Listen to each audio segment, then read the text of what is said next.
You,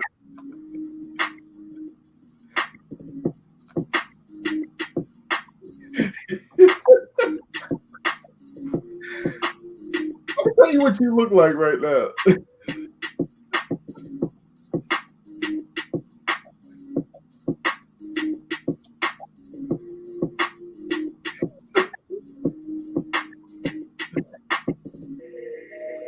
Welcome in. And when MD Podcast, Kevin Hurt, Brian Sherrod, a lot of stuff. Talk about college football starts today. Not the good teams, but let's go.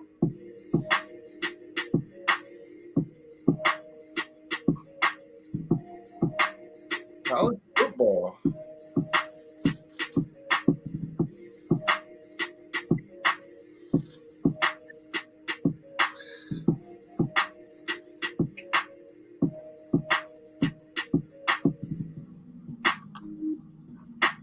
Oh, man.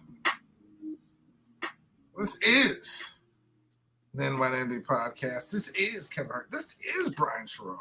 We are here on a Saturday morning NYMD Podcast. We are on YouTube and StreamYard. We are on Facebook, IG, Twitter. We are on Spotify, iHeartRadio, Spreaker, and Stitcher apps. Wherever you find podcasts, you will find us at NYMD Podcast. B, what's going on? Nothing much, man. Nothing much. Everything's good, man. What is going on with you, Hurt? So we had a walk-off last night thanks to the Polar Bear. Oh, I know your O's won last night and beat the Stros. The O's over the Stros, bro. yeah, man. So, Woo. I know that made you happy. And, it's just, just another 90-degree day, Hey, I'm loving it, man. Well, Hey, I'm glad you are. Look, we got to take advantage of these 90-degree days, okay? Yes, to stay inside. So they're not going to be here too much longer. Which is fine. Yep. Have no issues with that at all. So, question. Well, first of all, I want to let you know something. Something started yesterday. I guess you can call it a Maryland tradition. And I wonder if you've ever been, and would you want to go this year? Do you have any idea what I'm talking about? So has this tradition been around since I got here? Yes, absolutely. And it just started yesterday. Just started yesterday. And it's going to be around. It's going to be around through the fall. If you're talking about any colored day of the week, Right? Is that what you're talking about? Any colored day? Wait a minute. Like a specific color on a Friday. Like we're brothers, we're laughing and we're singing and we're colored. Is that what you're talking about? Give me a high five. No, like, I don't even want to say it, but there's a specific day of the week that's a darker color, and it happens during football season. Oh, Is that what you're talking about? Or Purple Fridays? Is that what you're talking about? No, we're not talking this about. should have started yesterday. I was perturbed at work, by the way. Oh, really? Oh, good job. Good job. Well, I saw one person, but that's enough just to set me off anyway. But I'm just like, it's preseason. Can we just calm down? Like, you shouldn't be coming into work with no Suggs jersey. Just no. No, because we'll get into it a little bit later. But our teams are playing today, Hurt, and gotta start asserting our dominance. That's right. Yes, you do. But anyway, no, the Maryland Renaissance Festival started yesterday. Oh, Yeah, have you ever been? Never. Is that something you would want to do? I'm not sure if I'd want to do it. I think is, would you think you would want? Would you think you would go one year? Maybe. Yeah, I want to go, dude. I want to go. Yeah, no, the Renaissance Festival's been around for a minute. I didn't even know it started yesterday. The only time I was in Indianapolis. Okay. Where's it at? Oh, I don't know. Oh, yes, no, I always see it on TV. Yeah. I would probably just to taste the mead or whatever sort of beer they had back then. But would I go? Yeah, I would definitely go because I do like when they have various ones around town that I don't know and I just run into them, I'm like, oh, let's stop at the Greek festival. Let's start Oh, okay. let's start at this festival. Oh, this the Romanian festival or something. You know what I mean? Yeah. So yeah, I definitely would. I think those are fun. So yeah, I would want now. I'm not would I dress up for one of those? No. It's not my thing. Like I'm more of a Comic-Con person. Yeah. Dress up, but I'm not like Renaissance thing. I'm good. Now, do you think there be any dragons there, Hurt? I hope not. And I hope there's not many black dragons there. So, but you know what? To say the Renaissance fairs did help Hawkeye. So, I mean, if I got the Larkers, is that what they're called? You know, yeah. If that's the case, I think I might just have to pay them respect for helping out one of our superheroes. Hey, there you go. Yeah, there you go. So yes, but I hope this one doesn't have any black dragons or main black cast characters involved in it. So well, that's another show. Yep. But today we got, of course, Mets O's. We got your boy Fernando Tatis. We have J-Rod. We got to talk about. Like I said, college football kind of starting today. Not really, but kind of. NFL news. Our teams, like you said before, are playing in a preseason game that means nothing to no one. There's a brawl that we're going to talk about, and I want to talk about one of my most disliked players who's going to be playing with my most favorite player of all time. So we'll see how that works out. So let's start out with our Mets and O's. As I reported earlier, your O's beat the Stros. Shut them out, 2-0, man. What's going on? What's the O's report for the week, man? Yeah, man, we got the weekend started off pretty good, man. Coming off of a series win. First of all, we got to back up because we're coming off a series win of Go ahead. A series win with the White Sox, man. An improbable win. Wait. With the White Sox? So was anyone intentionally walked? No. Oh, damn. Oh. Yeah. It's funny because I thought we were going to see that happen. You know what I'm saying? I don't know because you know how your boy is. Oh, by the way, I saw a stat real quick before you get into that. Barry Bonds has more intentional walks than the Tampa Bay franchise as a whole. He has like 668. They have like 640. So he had more intentional walks than the Rays organization. That's crazy. I saw that this week and I was like, what? This guy, dude. That was that was Barry Bonds, though, dude. So yeah, I was like, what? Yes. Good Lord, man. Yeah, but go ahead. I apologize. No. I was just saying, like the White Sox, man. We were playing the White Sox. On Thursday night, we were down to our last strike. Rookie Kyle Stowers hits a pop-up. Third baseman or outfielder, I forget, kind of runs in from the outfield, pops out his glove, 2 strikes, 0-2 count, next pitch, home run. Game would have been over. He hits a home run. We go to extras. Of course, we win it in extras. It was I couldn't believe it, man. It was, man, Orioles. We've had so many moments of Orioles magic this year, man. We got that smell hurt. You know what it smells like, and you know what I believe in. Teams of destiny, man. We got that smell of a team of destiny. I'm telling you, man. When stuff like that happens. And then yesterday, Kyle Bradish, man, he was on fire. This O is on fire.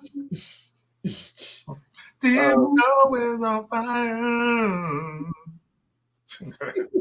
Very good, very good. That's why you know what? I can sing New Yorkers. That's what I can say. Hey, look, from New York, I can imitate you. Hey, look, man, I love me some Alicia Keys, man. So yes, and I still thank you for these tickets. Yeah. and look, I don't think I told you this, but that actually came full circle, yo, because I got to see Alicia Keys live, yo, a couple weeks ago in Beatmore at Pier 6. I don't think you told me. It was freaking awesome, yo. Oh, it had to be. Oh, yeah, dude, she was amazing back then. And she has songs that I would prefer to hear now. Anything New York centric, of course. Yeah. But I mean, And that's cool. she did sing that song, by the way. Which Well, yeah, of course. Why wouldn't she? Because she was in Baltimore. I was like, no one cares. It's where she's from, not where she's at. Like, who cares about that? And all y'all know y'all know the lyrics anyway. I mean, seriously. When y'all have a song of your own, which probably won't ever happen, but if it did and it was really good, people would sing it. Yeah. Yeah. But yeah, she was awesome. She was a girl on fire that night. But anyway, yeah. The O's are on fire right now, yo, because Kyle Bradish, 8 innings, 2-hit ball. Let me tell you, he had Houston so confused, yo. They didn't know his slider was so on point. They had no idea what was coming. It got a little bit testy in the ninth inning, but we pulled it out. So now, I'm just hoping these next 2 days, let's just get one. We're in Houston. Oh, and check it out, yo. So last night, check it out. They're losing 2-0, of course, right? 2 men are on base, 2 outs, and guess who comes up to the plate? Just take a while. Huh? No. A friend of ours, of the O's, a good friend. Oh, Mancini. Yes, Trey Mancini. So Mancini. Was he Italian? No, Mancini. Yeah, Trey Mancini. Hey, man, Trey. That day came up under the bat. And 2 on, 2 out. You know what he do? He did the favors for the family. You know what I'm talking about? You know what I'm saying? That's what you do. You always stay loyal to your family. Huh? Where did I get Mitch? Well, he must have stayed loyal to his family, because he struck out, with 3 straight pitches. I was terrified. I was like, this is like storybook stuff that's about to happen. But he's gonna stay loyal. That's a dude who knows what he's doing, huh? Hey, Trey. He probably looked at the dugout, looked back at him, and like, you know what to do. Like a good soldier, he took it. You know what I mean? And hopefully at the end of the season, they can bail him out. You know what I'm talking about? That's what happens in Goodfellas. You know what I mean? This is too funny. That's our good boy Trey. Trey knows what he's doing. That's why we named him Trey. He took 3 for us. That's why we called him Trey. He took 3. 3 straight. That's why we call him Trey. For the family. For la familia. That's why Trey always going to be an Oriole man.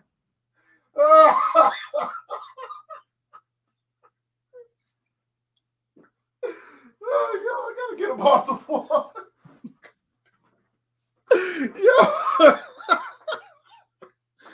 Woo. Hurt. Oh my gosh, yo. I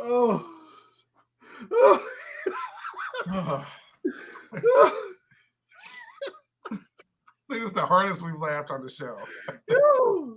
Oh my gosh, yo. It just fit perfectly. I don't know. You said all this stuff on the spot. That's pretty amazing.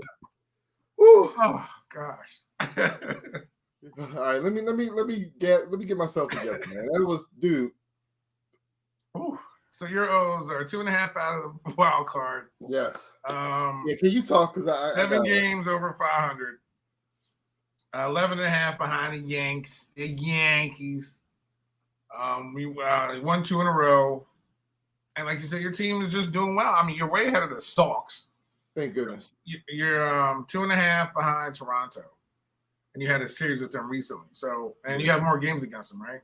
Yeah, we got like 10 more games against Toronto, man. And we end, let me tell you this, we end the season in Toronto. And this has got shades of our Why Not season, 1989, where we were in the playoff race until the last weekend. We went to Toronto. We had to win 2 games, and we lost. I got a feeling it's going to come down to this again, man. Oh, all right. Yeah. We'll definitely see. Yeah. We will definitely see. So what's going on with the Mets? I know y'all started off the week at with the Yanks, I believe. But yeah, we started with the Braves. Okay. So we had a tough schedule. I think it was the Phillies. It was the Braves. Yeah, it was the Braves and the Phillies. We beat the Phillies like 3 out of 4. Then we started Monday and Tuesday against the Yankees. We lost both those games. But luckily our schedule got a little bit easier, where we have Colorado, luckily, and we got 4 games against them. Luckily, we beat them both. But after this series, after we played them, we have 2 games off.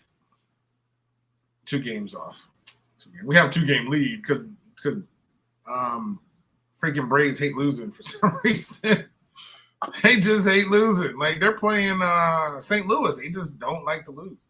Who wins more, the Ravens in the preseason or the Braves in August? I think the Braves in August, honestly. I just they go on a roll that's just.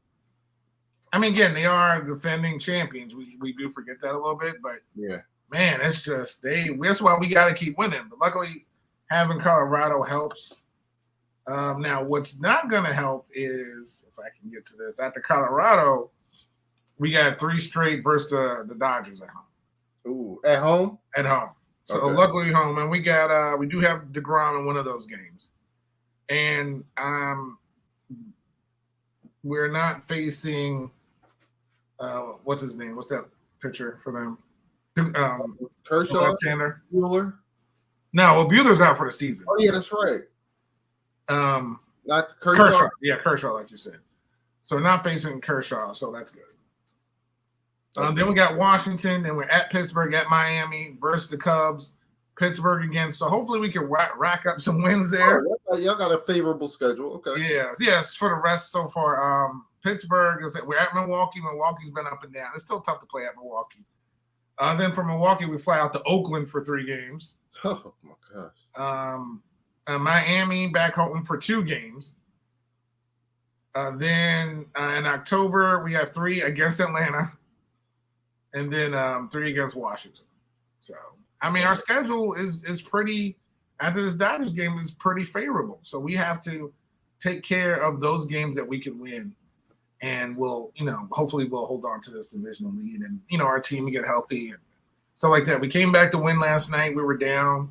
We're up 3-0. Then they tied it 3-3. And we're up 4-3. Then it was 6-4. And we came back and won it with a polar bear single in the bottom of the 9th. For us to win 7-6, so. And DeGrom, he had another dominant game this week, didn't he? Oh yeah, he's just been that dude. Speaking of being on fire, like he's just come back throwing nothing but hot lead. I mean, that dude has just been. He's just been DeGrom. That's just been DeGrom, and he's 3-1 now. He would probably be more if we actually gave him more runs some days, but we gave him 7 his last one, so luckily. Like it's good, but he's his where's his? Let me get his stats. Where are we at? This dude still only pitched 5 games, which is crazy. Where's his? Am I on the right person? Yeah. So 3-1, 2.15 ERA, 46 Ks already, and he's only started 5 games for him. Wow. So yeah. So that he's just remarkable. Scherzer's having a good season as well. So you can't beat that. I'm gonna tell you, man, and I'm not just kissing the Mets butt, but no, come playoffs time, y'all have as good a shot as anybody because y'all have like 2 of the most dominant starters in the league, man. And the cool thing is, like DeGrom, he's fresh, man. You know what I mean? He's fresh. I mean, by the time the playoffs come. He'll only have 2 months wear and tear on his body, man. So exactly. So that's what we're hoping, keeping him healthy. I mean, most of our starting pitchers, Chris Bassett's been good. I mean, he's 11-7, 3.34 ERA.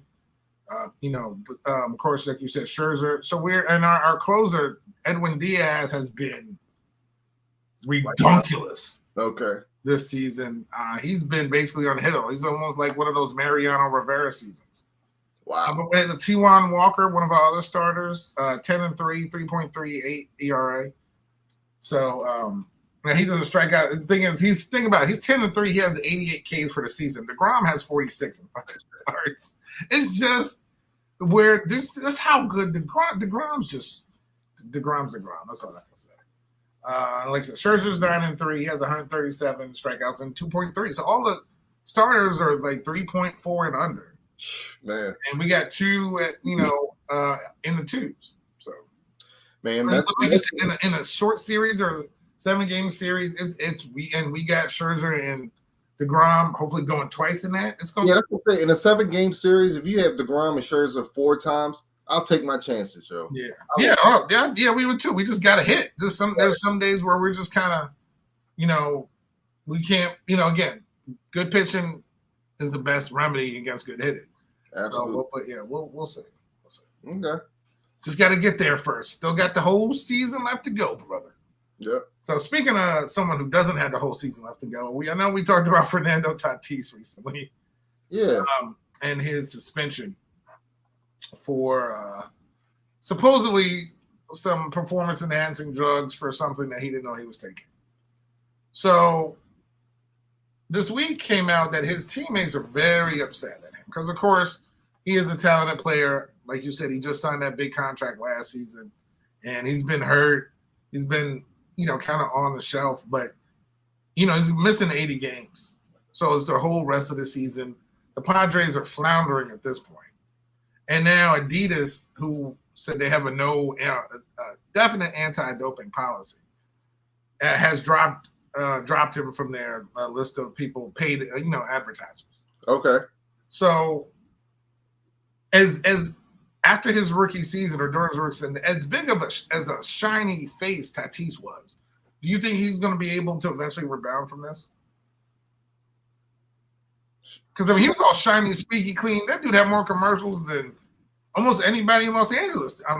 In California, to be honest, any baseball player. When you say rebound, like what? Rebound, do you think he'll be able to reestablish where he left off at? I guess. Like he was everywhere. Okay. Baseball. All the baseball video game covers, commercials. I mean, he was just like Machado ain't on nothing, right? Right. He was the golden child. Like of all the second generation kids, he's like there's no Guerrero's not on anything. Maybe in Toronto. All those this Tatis was the guy. Okay. The advertisers focused around, and people focused around. He was the darling, so to speak. True. Do you think this is going to taint him forever? You think because he's so young, he'll have time to come back from this? Okay, so no, he won't be able to rebound from this in the sense like he's never going to be this advertiser's dream anymore. No, those days are over. But he's so young, he'll be able to rebound because he's young, he's talented, and as long as he stays healthy and he produces, yeah, he'll be considered one of the great young players of the game. But no, he's never going to. No, advertisers are going to stay away from him. Plus, it hurts him that he's plays in a sport where they barely market their players anyway. So no, he's not going to be able to rebound from this. As far as advertising, no. What do you think? Once a shiny penny gets dropped in the mud and stepped on and ran over a couple of times, it's hard to get that shine back. Yeah, I like that. Is it going to be hard for? It's definitely going to be hard for him to get that shine back, but I think he can get his career back. I mean, he definitely has enough time. Like it's all about producing. He may not be the Fernando Tatis in every commercial that was out there. But he can still be the Fernando Tatis that earns his contract, that makes all-star games, that still comes back to be someone that we know, and is still advertised. It might not be. We might look at him differently. But it won't be. I don't think it'd be that same, almost Ken Griffey-esque, start that he had. Like, oh, this is the kid. Like, oh, this young kid just come out there and just. There's not too many young players that come up that get this sort of shine, and he got it, but it's gone now. Yeah. So, but speaking of rookie players who's shining, you want to say something? I was going to say no. You next. You know who the next marketable player is going to be? Well, I know for me it's gonna be Trey Mancini because he loves the family, huh? But who are you gonna say? It's gonna be Adley Rutschman. No, Adley he's gonna be the next golden boy of baseball. Maybe. Maybe he will. Well, it depends on if there's the number one catcher in the minor leagues if he comes up next year. He's in the biggest market in the world. That's what I'm saying. Who's that? I ain't gonna even tell you his name. You'll see. Okay. You'll see. But no, I like it. Believe me, I like Adley Rutschman. That dude, he reminds me of, I don't know, it's weird. You know how we grew up and we know baseball players, random baseball players off the top of our head? Yeah. For some reason. Like, he just reminds me of. I'm going to tell you who he reminds me of in terms of marketability, but go ahead. No, yeah. He just reminds me of this bigger like stronger Buster Posey, I guess. I think because you know how much I love Buster. Yeah. Buster, besides Piazza, but Buster went to Florida State, won that every other even year championships with the Giants. I love Buster was just that guy, the team. He was the team guy. Like that was the leader of the squad on the field. Like and I feel like Adley has that to him, where he may not be the best player, but he's the guy. You know what I mean? Like sometimes there's people, he may not hit like 50 home runs and drive in 120 if you have somebody like that, but he's the guy that comes up clutch, that calms the pitchers down. He's just gonna be that guy. And that's just how I feel when I see him play. Yeah. But go ahead. Yeah, Adley Clutchman, since you brought it up. I think he's going to have a Cal Ripken-like appeal to Major League Baseball. Not as big. I'm not saying in terms of marketability, I'm not saying he's going to be that big, but I think he's going to have that type of appeal. I think I could see, dude, I could just see it already. This dude, Adley Rutschman is so good. I like watching him play in and game out. He's off. He is his baseball smarts, abilities, and all this stuff are all and intangibles are off the charts. And I think that's going to translate to marketability as well. Well, speaking of marketability, there's a rookie, kind of like your rookie who just came up, who made the All-Star team for Seattle. Who's probably going to win Rookie of the Year? Huh? Who's probably going to win Rookie of the Year? Oh yeah, Rookie of the Year, and he may win Contract of the Decade. So, and I can't wait for this since you don't even know about it, which makes me feel even better. So Julio Rodriguez, or J-Rod, who, of course, like you said, probably Rookie of the Year candidate, All-Star for the Seattle Mariners. Thank you. I you know what came in my head first? I had Seahawks. They went Supersonics. Totally not. I put Storm. Kraken. Storm. Kraken. Then I was like, wait, what is that team name? Thank you for saying Mariners, because for some reason my brain froze on Mariners. So he has finalized a massive long-term extension that guarantees, he's 21, by the way. Okay. You're 21-year-old, $210 million. But I'm not done. Wait, how many years? Hold on, I'm not done. And could max out at $470 million. What? This contract, it has a lot of intricacies to it. But it could last up until 2030 something, 2039. That's dumb. Now, in between all that, there's all these little escalators and free agency clauses, and so it could be. It's not just he signed it, he's staying there. There's all these team options, player options. So, but if everything was at his maximum of what could happen, his maximum is 470. Is it going to be 470? I highly doubt it. But that's the max that he could get if everything worked out perfectly, which never happens. I'll put it out there right now. The Mariners will regret that contract.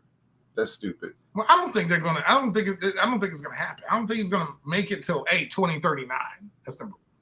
But there's so many. There's like escalator clauses, MVP clauses. He can opt out after like 5 years and hit free agency in 2029. You know what I'm saying? Yeah. So there's a whole bunch of things in there that it's not a boom. Here's your contract. You're a Mariner for life. You know, there's not no NWO stuff. You know what I'm saying? Yeah. So I'm gonna tell you right now. The more I watch baseball, the more I realize that, you know, I think the Rays model is the right model. I think the Rays model in today's era of baseball is the correct model. I don't think like the Rays model is you develop your farm system, and then right when your players are about to hit free agency, you keep the ones you really want, but trade the ones you even the really good players, and just trade them away. Trade the ones. Trade the ones that keep the ones you need, and trade the ones that you don't necessarily. Yeah. I'm of this belief, Hurt. I'm of the belief that long-term contracts in baseball just aren't worth it, especially pitchers. Like pitchers, don't sign a pitcher to a long-term contract. Just don't do it. It's not. It's like I said. There's only one contract that was worth every penny, and he's on your team, Max Scherzer. That dude was worth every. That dude's hardly ever hurt, and he's a horse. But if you look at I even someone like who was my favorite pitcher a couple of years ago. Yeah, he's with the Astros. He used to play with Detroit. Verlander. Yeah, like Verlander was that dude usually never got hurt. But no, he's another one where Verlander, he got hurt like maybe 1 or 2 years, but he's been money too. You know what I'm saying? Yeah, but it's rare. It's not. Right. It's rare. But if you look, okay. Prime example. Who's the dude? Barrios show. Toronto gave this dude a 7-year contract. He is, sucking it up this year. The dude, the Nationals, they signed a dude out of Detroit. I forget his name. Gave him a 5-year, $100 million contract. Pitcher out of Detroit. I can't think of his name. I can't remember Verlander. I can't give you anybody else. Never lived up to it. I challenge you, dude. Signing pitchers to a long-term contract isn't worth it. And I challenge you that these, like the Machados and the Bryce Harpers and the Mike Trouts, you sign these people to 12 and 14-year contracts, I don't think they're going to be worth it. I just don't. I would rather have 7 great years of a player under team control and not breaking the bank.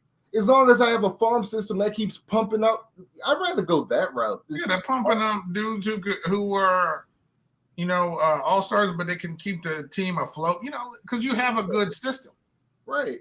So I think the Rays model is the way to go in baseball. Maybe I'm wrong, but I will say this. The Rays also signed Evan Longoria. They were like one of the innovators of this. When they signed Evan Longoria, I never forget, to that 9-year, $44 million contract, Joe, which was great for them. Horrible for Longoria, but great for them, man.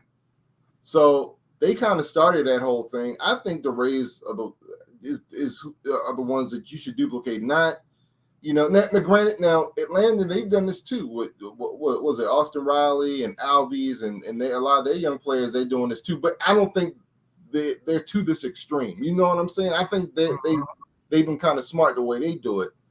But I just think these long-term guaranteed contracts in baseball, especially for these young players who haven't done anything. Yo, we talked about it when they gave Tatis that money. I was like hurt. I remember coming on the podcast like, what are they doing? This guy has barely played. He just got there. Yeah. And now he just got there. Now look at him. Yeah, so I don't know. We'll see. Maybe I'm wrong. And look, hey, Seattle, this dude's going to be there to stay. I mean, he ain't going nowhere, which is great. Would I like the Orioles to do that with Adley Rutschman? Yeah, but guess what? Adley's already 24 and he's a catcher. Am I really signing him to a long term? No, heck no. But guess what? A perfect would be like you said, a 7, 8 at max year deal for him. Like you said, he'll be a free agent at 32. Yep. At that point, and you're going to get his best years. Yeah. You could DH him a little bit later on. Exactly. As they say, save his knees. But it's sign him to it. The dude's awesome. But we don't need to look any further than down the road. Like, when you sign play, look at Steven Strasburg. Like his salary this year is what I think $35 million. Where is he? Exact, dude. Thank you, Herb. I totally forgot about that. Prime example. Now I will say, I will say, and this is what I can't remember. They got a World Series out of him, but I can't remember if they signed him after the World Series or before. Now, was that World Series worth the contract? Absolutely, because winning a championship you can't put a price tag on that. So in that aspect, it was worth it. But if they didn't win, it total waste of money, especially knowing his injury history before you signed the. Remember, he was in and out. He never played a complete season, pitched a complete season before he signed that contract. So you kind of knew. I'm telling you, man, these dudes are so. He was a homegrown guy, right? He was their guy. It was a 7-year, $245 million contract. No way. That's when hold on a second. Yeah, when did he sign? I think he signed it before the World Series. But there's no way I would have given Steven Strasburg that much money with his injury history. And you knew his injury history. Started in 2020, I think. Okay, so he signed it the year they won, correct? Yeah. So started in 2020. And like I said, his base salary is going to be $35 million. So he wasn't a free agent. So there's no way I would have signed him to a 7-year. I would have played that out. No freaking way. And $245 million is guaranteed. That's crazy. But see, hey, that's on them. And then he missed he got hurt 2021, had that thoracic surgery.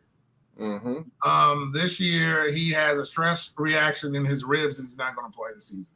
Right. So he's going to miss this season. So right. He already missed basically 2020. Remember, he was hurt in 2022. He's always hurt. In 2022, 2020 also. Sorry. Right. That's what I'm saying. Oh yeah, he's been hurt 3 years out of the 7.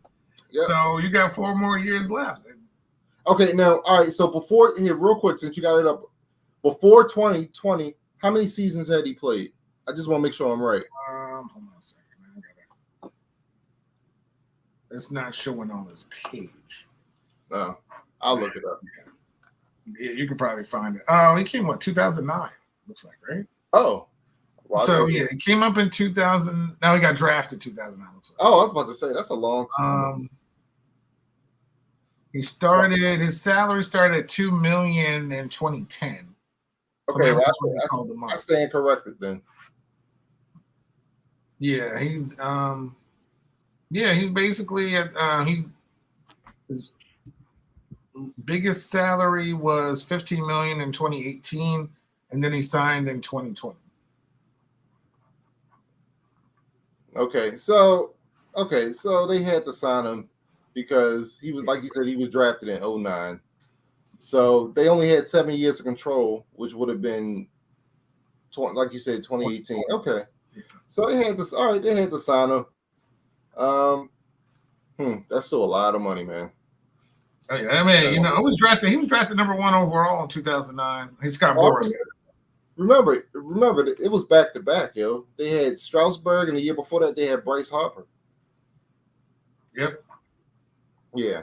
So, and they struck gold with both of those people. So, yeah, I mean, it is what it is. I just don't believe in signing pitchers long term. They are way too fragile. Well, yeah, but especially ones like you said with an injury history that he's had. And I mean, the dude has electric stuff when he's healthy, but he's just not healthy. He's never healthy, man. He's never healthy. So but yeah, so J-Rod, didn't mean to spend so much time on J-Rod, but yeah, that's his contract. Okay. Well, good for the Mariners, man. Good for them. Good for J-Rod. I don't care about the Mariners. Yeah. Good for them. Good for him. I mean, they locked him up. Him up. They locked him up early, and yeah. So good for him. All right. So today's Saturday, of course. It means 2 things normally: soccer and college football.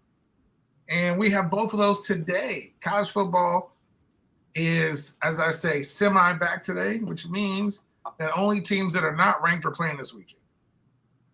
So the big games are Nebraska and Northwestern, which I think they're playing over in Ireland or something. And why would you send? I guess you could send that overseas because they've never seen anything that bad before. And of course, Florida State plays at home to Duquesne. Yeah. So, but next week is where all the stuff really starts. So 9-3 is the actual start of college football. All the ranked teams start playing. so on and so forth. So, where is your excitement level for your team and just college football in general this season? I'm going to be honest, Hurt. I barely knew college football was starting. I mean, if you didn't tell me. I'm not excited, but it's not because of anything that my Terps have done. I'm just so into the Orioles right now. You got to understand, like, we haven't been in a playoff push like this for 4 or 5 years. So I'm just so pumped for the Orioles. Like, that's all not that that's all I care about, but I'm just so focused on them right now. Plus, we got the start of football season. Like, I've honestly put college football on the back burner, man. So my Terps are starting soon. So I will watch the games. Like I said, I do watch those games. So I will watch those, but I'm not super excited. What is your excitement level, Hurt? Well, college football is not my number one sport, so Right. I always love college football. I'm at an 8.5, 9, and not for this weekend, but basically next weekend because this is when all the games really start. But just all this stuff going on in the landscape of college football, things are going to be changing soon. I just love college football. I love college football, so I just can't. I mean, college football is like the only sport, at least in America, where it can be on 7 channels at the same time. And I can literally turn to all 7 channels and watch like all 7 games. So I always enjoy that, and I look forward to college football. No matter how bad my team's been lately, because it's so much fun. College football's the tradition, the pageantry, everything. Love me some college football. So I'm up there. But all the games, so we'll start really talking about games probably next week. This week is nothing really to talk about. But it's back, folks. So can't wait. All right, so let's get to the professional. Let's get to the people who get paid a little bit more than the kids in college. So NFL is, I think the last preseason games are this weekend, I believe. Yes. Yep. The last preseason game should be today, I think. I don't think there's anything. I could be wrong. I don't think there's anything Sunday, but I could be wrong about that. So, and as I didn't know, because as you know, I do not follow preseason at all. For not one team, not anybody, not mine, nor anyone else's. So I didn't even know we were playing today till I saw the commercial on television.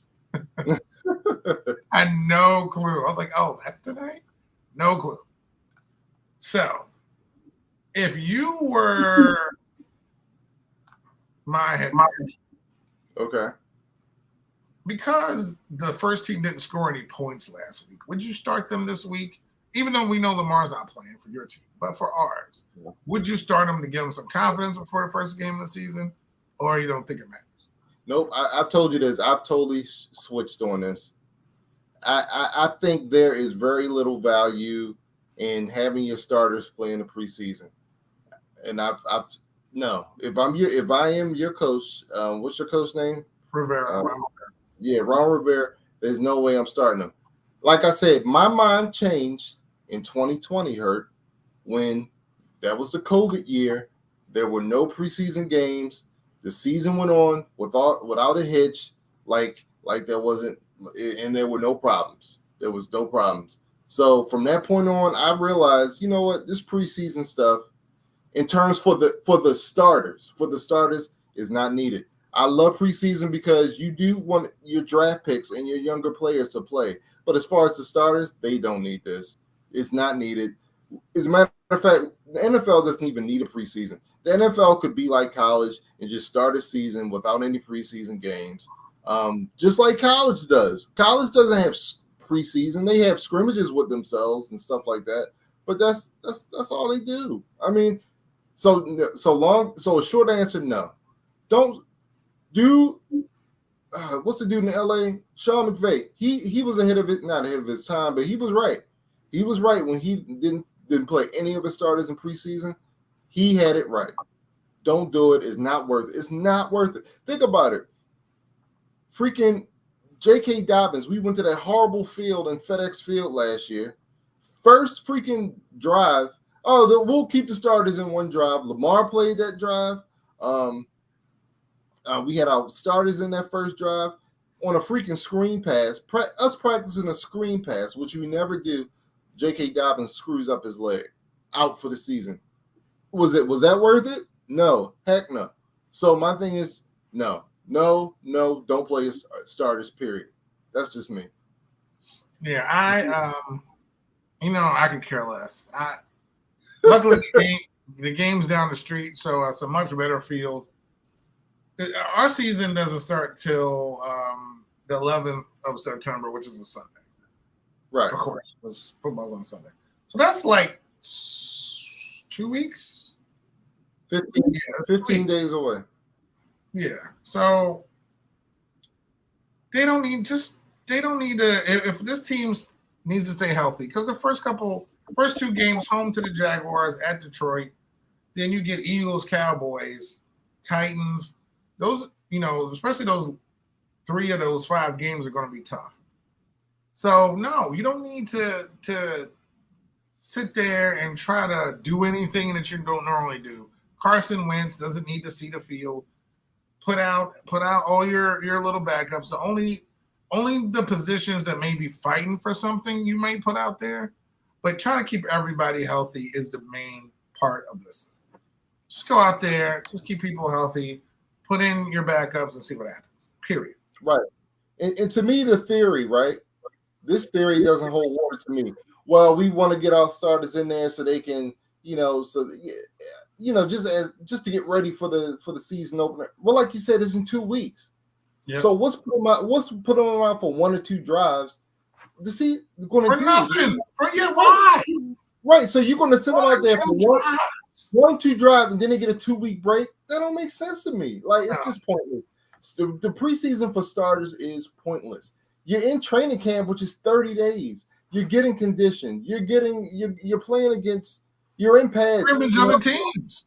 Right. You do the joint practices. You do all that. We'll get the joint practices in a minute. But it's just not. It's just not worth it. It's just not worth it to me, man.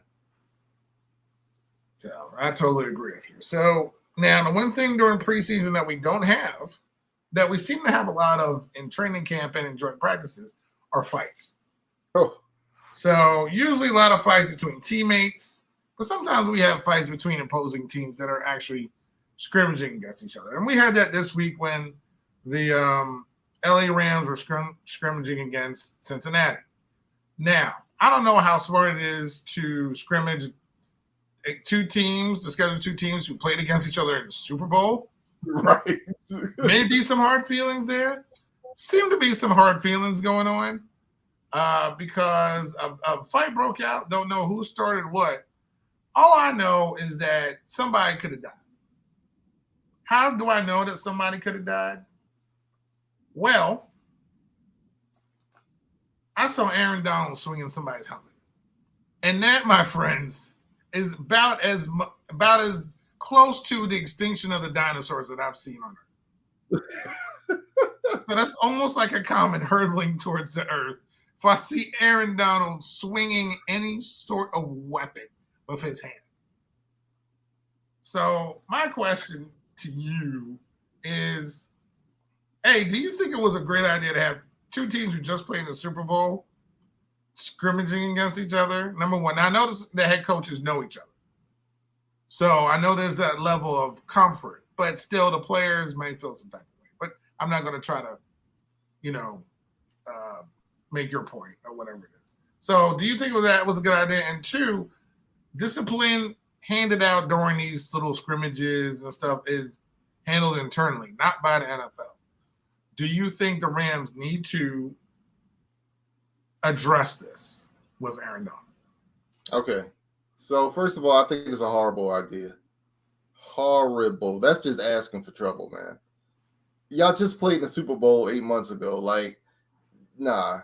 6 months ago. Nah, that wasn't a good idea. I think it's a cop-out. I've been thinking about this. Aaron Donald hitting somebody upside the head or hitting somebody with a helmet, Joe, that's not cool. Like, I love Aaron Donald, man. That's my dude. Don't get me wrong. But nah, I don't know, man. I think I kind of think the NFL needs to step in only to say, because you don't want this type of stuff to happen and we're not even playing real games. You know what I'm saying? I kind of think the NFL should come in and do some type of discipline, even if it's a hefty fine. I'm not talking about suspending them games. This was a practice, but to me, this is just me. In-house discipline seems a little cop-outish for me, only because somebody still could have got hurt. He was still swinging that helmet, Joe. So, and you can't have that. And I think someone needs to send a message that even in joint practices, we cannot have this type of behavior, period. So that's just me. Yeah. I'm sure I would, if I was the Rams, it's not a good look of him swinging helmets. I would just fine him. You ain't suspending him. So might as well just fine him. So just say we handle it internally. We've spoken to Donald and call it a day. That's it. Now, the NFL says it doesn't handle these because this is a practice, scrimmage, whatever. So, but if I was the Rams, I would just have a statement. You're not sitting him down a game. Now, again, this was the first team defense against the first team offense. They did practice on Thursday and everything went okay. But Friday, maybe 2 days is a little bit too much. And that's when the things started going crazy. And just seeing Aaron Donald angry is frightening. There's not too many things in this world that are scary. You know, like a bear coming at you. Aaron Donald's basically like a bear coming at you. Like that to me is scary. It's like the Thing from the Fantastic Four. Like that's how he's built. Like that's scary to me. So then he's swinging something. And he's especially scary, yo, when he has that invisibility cloak on, yo. Oh my gosh, yo. Well, like in the Gatorade commercials. Oh man, he's even more scary because you can't even see that dude coming. Oh, I missed those commercials. Are there really commercials like that? Yeah, you didn't see the joint where Aaron Donald's going up to his coach and he's got like the invisibility and he's got on the thing that makes him invisible except like his head. Oh, okay. Oh, that's funny. Yeah. No, that's good. Hey, but at least somebody from LA gets commercials, right? So that's good. Gotta have a Mike Trout in there somehow. Yeah, crazy dude. That was crazy. But yeah, that's not much is gonna come out of this, and it is, to me, it is what it is. It's just a weird picture seeing him swinging helmets. That's all. Yeah. Well, staying in LA, as it were, the Lakers made an interesting trade. They didn't trade for a shooter, didn't trade for another marquee player, didn't get Kyrie or anything. Oh, speaking of which, I forgot we got to talk about KD. Oh, yeah. Yeah, so they made a trade to Utah for someone who I call probably the most irritating individual in basketball. And I can't stand this dude. I just on the court. I don't know how he is off, but on the court and how he plays. And they traded, and not to mention, one of their point guards, probably arch rivals. So they traded for Patrick Beverley. He is now a Laker. Can you please, in the Showtime Genie Bus, in the words of Jerry West, and clean it up for us a little bit? Can you describe this trade for me? No, I cannot, Hurt. And when you sent this to me, I texted you back, and I think my exact words were something like, "I just don't get the Lakers," or "I just don't get what they're doing." I really don't understand. I don't understand this, yo. Like I have no word. Hurt. I have no words. I don't understand how this helps. Yo, it's like the Lakers, to me, they just want to get older. It's like they sign people who are older and can't shoot. Like, you're right. Where are the shooters? Where are the young guys? Like, what are they? I don't understand. Like, what is their game plan? Like, what's their plan? Like, they have LeBron. They signed him for a couple more years. What is the plan? That's what I'm saying. I don't understand. Hurt. What's Are going you on? playing Westbrook and Bev at the same time? Are you playing Westbrook at all? I mean, these two have really going at it. I mean, remember Pat Bev hurt Russ when he was in OKC, and I think he was with the Pat Bev was with the Rockets or something at the time. I can't remember because they've been on so many teams, both of them. But where he was over aggressive and banged into his knee and hurt his knee. And those two have been at it ever since. Matter of fact, most of the league has been at Pat Bev since Pat Bev's in the league because he's just one of those dudes that is an irritant. So I don't even know. I don't even know. I don't know. I don't get it. I don't understand it. Do you just want somebody on your team that since I have him, he's not going to annoy me and he can annoy other people type person? I don't know. Maybe he can. Maybe you want him to annoy, Kawhi or PG or something. I don't know. I have no idea, man. Of all the things, of all the people, I didn't see this and I don't understand. Yeah, I don't know. I just don't get it. I just don't get it. So, but what do you think this means, or if it means anything for the future of Russ in LA? Say that again. What do you think what do you think this means, or does it mean anything to the future of Russ in LA? Oh, the future of Russ in LA. Yeah.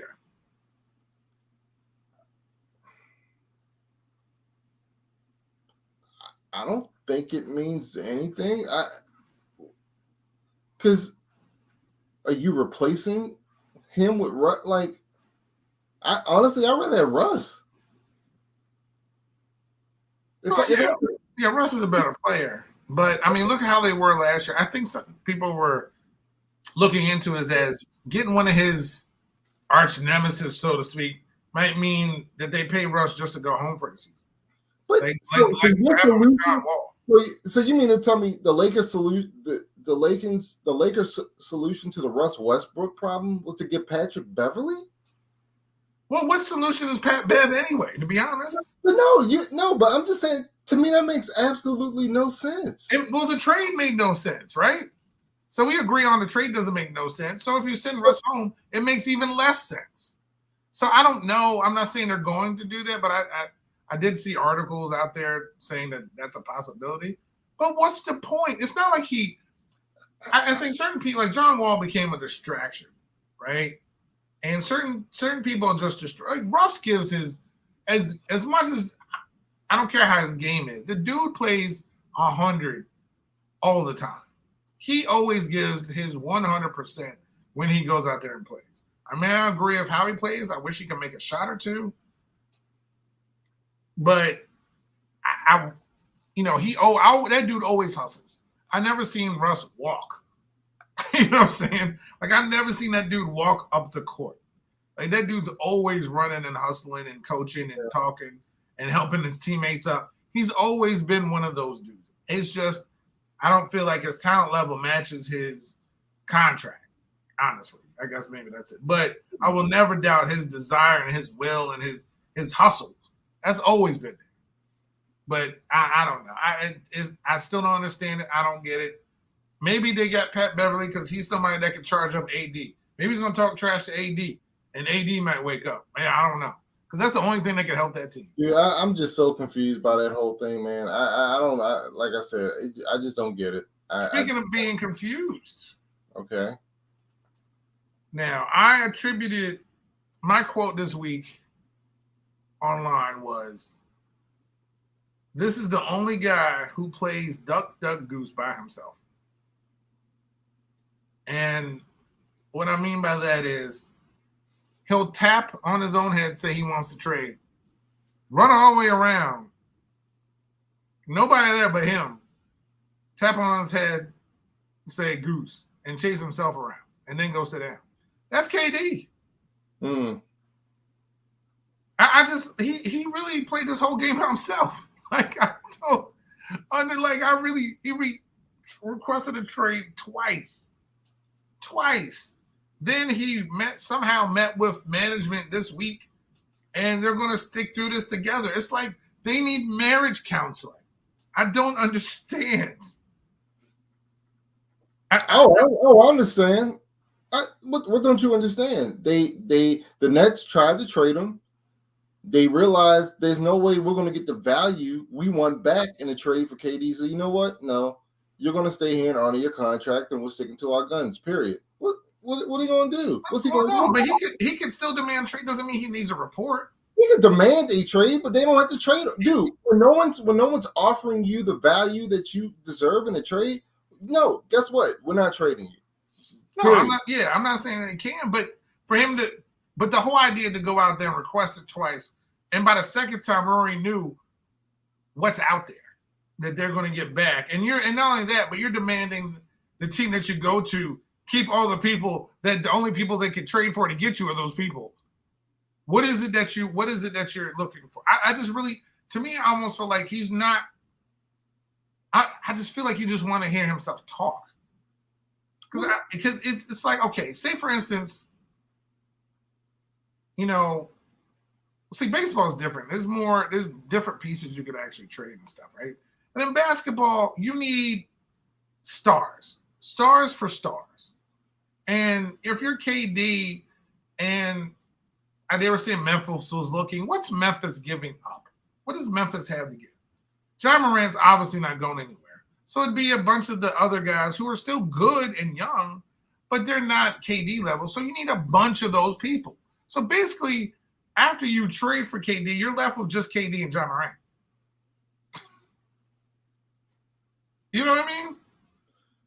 Right, Hurt. That's what I'm saying. Like, Hurt, he tried to force his way out. I mean, I think, like, I don't understand what you're not understanding. To me, it's pretty simple. That's how I feel about the whole golf thing this week. But no, I'm not under. I know the team's point from the team's aspect. I understand it.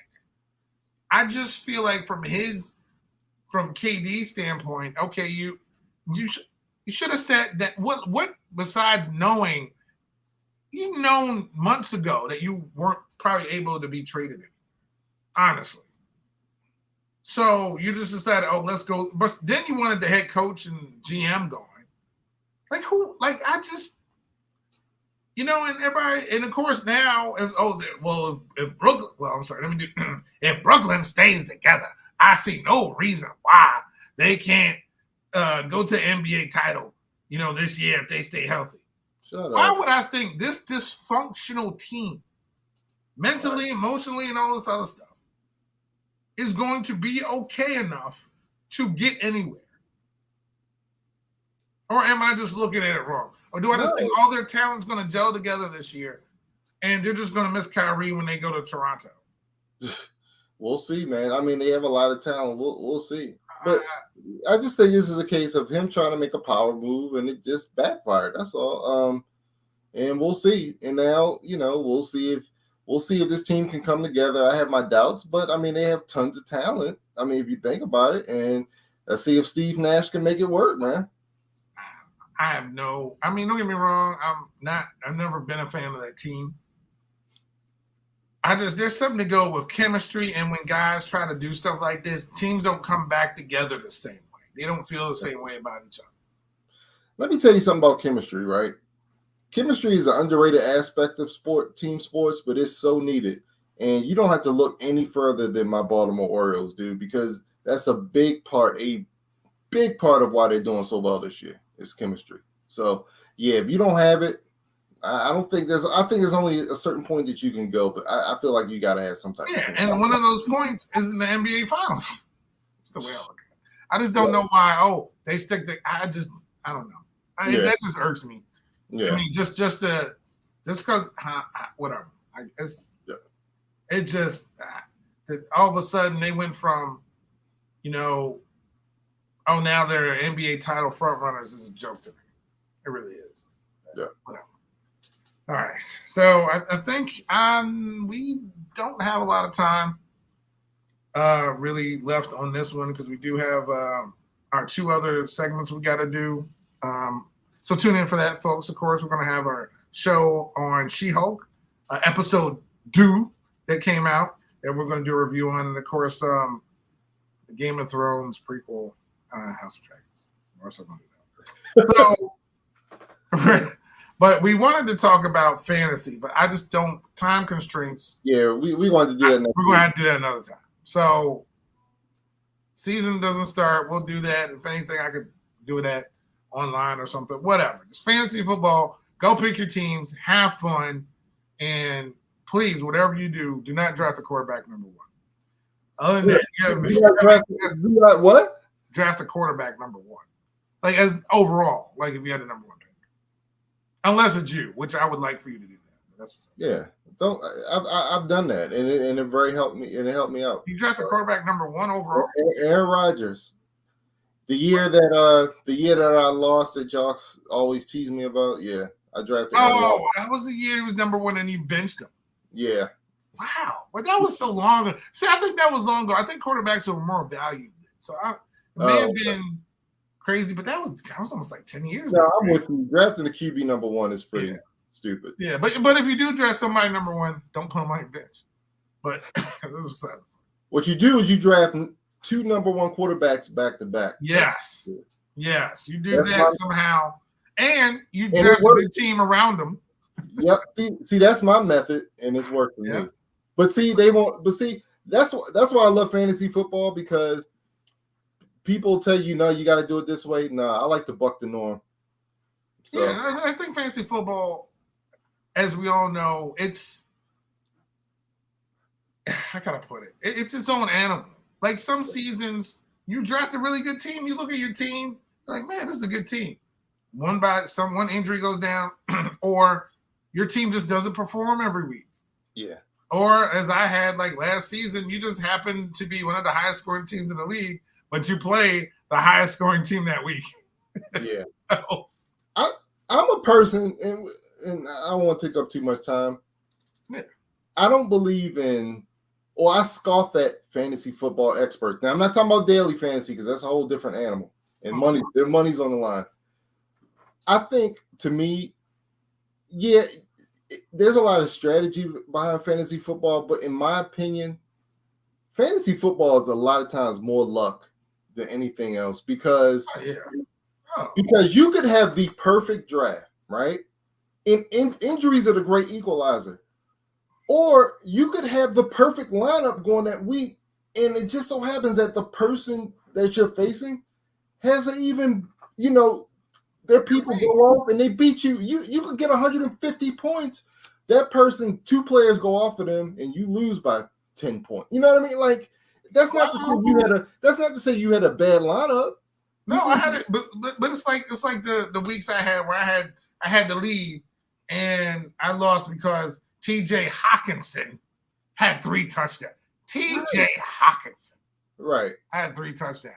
So, and Mark Andrews was running around the field uncovered on every play. There's nothing you can do about that. Exactly. So I'm a believer that a lot of fantasy football success, I think luck is a huge percentage of that. I do. I think there is strategy. Luck is huge. No, you gotta have strategy. Strategy, luck. I think luck has a lot to do. I really do hurt, and that's why I kind of scoff at these like fantasy experts and because I feel like. No, I mean, that's definitely strategy and all that stuff. But I just think sometimes you got to be better lucky than good. But anyway, that's a whole other topic. But anyway, all right, man. All right. Thank you, everybody, for tuning in. Please stay here. We'll be back on our we'll do the happy part. So we'll do She-Hulk. If you hopefully, I think part 1, our review came out yesterday. So we're doing part 2 today, and we'll release that. And then after that, directly after that, we'll do Game of Thrones. So tune in on the flip side of this, and we'll do our breakdown of She-Hulk number 2. Thank you, everybody, for tuning in. Of course, NYMD Podcast, StreamYard, YouTube. Subscribe and like. We really appreciate it. Facebook, IG, Twitter, Spotify, iHeartRadio, Google Podcasts. Wherever you find podcasts, you will find us. The NYMD Podcast. Thank you, everybody, and we'll see you shortly. Peace out, y'all.